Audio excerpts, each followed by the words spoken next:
Evening po. Next product po na i-review natin that came from Perfect Match, no? Sugar-free, 100% pure allulose syrup. So ito po yung replacement nila for honey. So kung naghahanap po kayo ng honey, ito po, meron pong sugar-free. Total fat, 0. Actually, 0 po lahat eh. Well, yung total carbohydrates, 0.5 grams. So less than 1 gram. And the rest, puro 0 na po. So pure allulose po siya talaga na ginawa pong syrup. So I'd go ahead and test this, no? Kumuha na po ako ng blood sugar reading. So currently 115 po, of course, through the Otay CGM.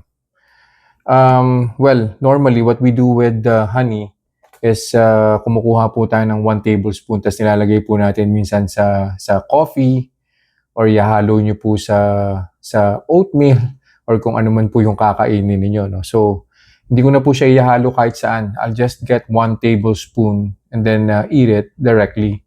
Tapos babalik po ako after probably 30 minutes, an hour. Hindi na po siguro kailangan ng 2 hours na monitoring nito eh. Tapos we'll see kung may gagawin po ba siya sa blood sugar ko.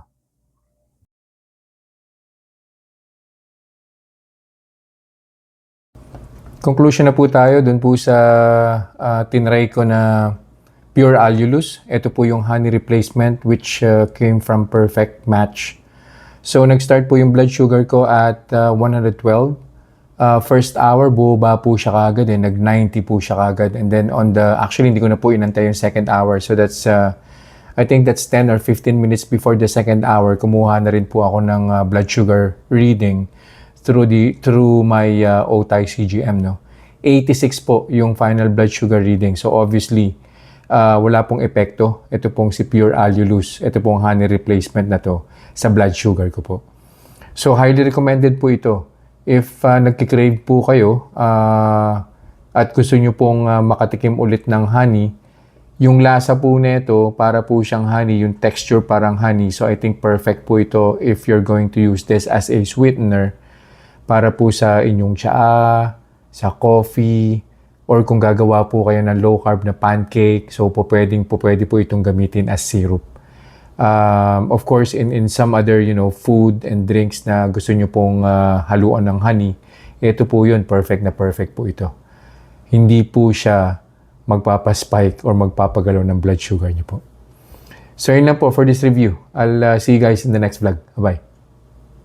Reminders lang po, huwag pong mag-aanli. Always eat in moderation. Di po ako doktor, so whenever in doubt, konsulta po kayo sa doktor ninyo. And yung results po ng mga review na ginagawa ko, it may vary. So huwag niyo pong i-expect na yung resulta sa akin is magiging kapareho po ng resulta sa inyo. So yun lang po. Have a nice day.